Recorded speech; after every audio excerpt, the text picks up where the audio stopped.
According to one article on the most photographed places in the United States, Walt Disney World and Cinderella Castle come in at number 4, just ahead of the Washington Monument.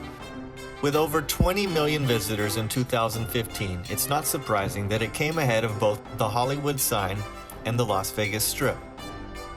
Designed to face south so the sun passes directly overhead from east to west, no matter what time of day, the Florida rays hit perfectly, so there's always ideal lighting. By design. Built in the Gothic Revival architecture style, it was inspired by a variety of real and fictional palaces, including Castle Alcazar of Spain, New Swanstone Castle in Bavaria, and the Hagia Sophia in Istanbul. After 18 months of construction, the castle was completed in July 1971, 3 months before the park's opening.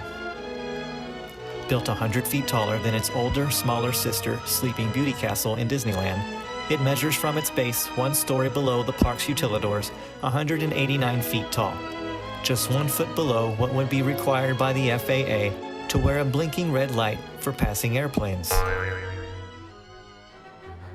Over 18 stories tall, but made to look even taller using forced perspective to lure your eyes to the top of the castle. As the building becomes taller, the proportions become smaller. With this method, the top spire is actually almost half of its perceived size. Designed to look like brick and marble, it is actually made of steel and concrete. In fact, there were no bricks used in its construction. Its 27 towers were constructed, then raised by crane before being welded and bolted permanently in place.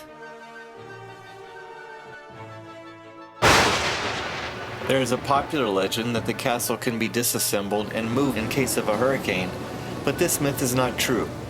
It was made to withstand 110 mile-per-hour winds, which would only protect it from F2 hurricanes or below. Look closely at the castle clock and you'll see more than a clock. The astronomical dial also shows the positions of the sun and the moon in the sky with the mechanical clock in the center. The 2 spinning circles offer details of the zodiac, a feature common in cathedral clocks found during the Gothic period. Another interesting detail is within the Roman numerals. The number 4 is written with 4 capital I's instead of IV, as many of us were taught. This tradition goes as far back as 800 BC, when Roman numerals first started to replace the Arabic numerals on ancient sundials. The practice is still used by fine clock and watchmakers today, a nod to the earliest clockmakers known to modern man. Through the giant Gothic arch just inside the castle wall are 5 mosaics that tell the story of Cinderella, the heroine the castle is named for. It took Imagineer Dorothea Redmond and a team of 6 artists 300,000 pieces of Italian glass and 500 colors, including flakes of real gold and silver, more than 22 months to complete the murals. Opposite the murals and across from the Bippity Boppity Boutique, guests can check in to take an elevator or ascend the royal staircase for a fine dining experience overlooking Fantasyland. This signature restaurant offers a prix-fixe multi-course meal fit for a prince or a princess.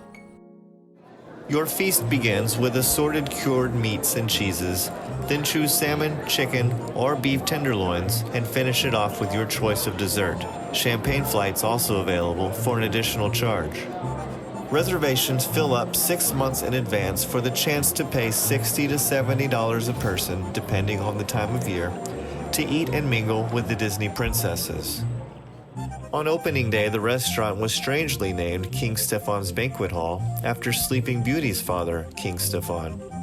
But after years of confusion amongst die-hard Disney fans, it was renamed Cinderella's Royal Table in 1997. The fairy tale setting is decorated with a number of stained glass windows, medieval objects, and more than 40 coats of arms. Even further up the castle, a 4th-floor suite had been planned for Walt's family, but canceled upon his death. For many years, the space was used as a telephone call center, until 2005, when it was announced that the suite would be decorated and upholstered as a royal bedchamber. Today, this exclusive dream suite cannot be reserved. To stay here, you must win the prize in a sweepstakes that Disney periodically holds for its lucky fans. It's estimated that Disney spends around $50,000 a day to make the castle into a canvas for a dazzling kaleidoscope of colorful lights with the rhythm of music and dramatic explosion of fireworks at just the right moment.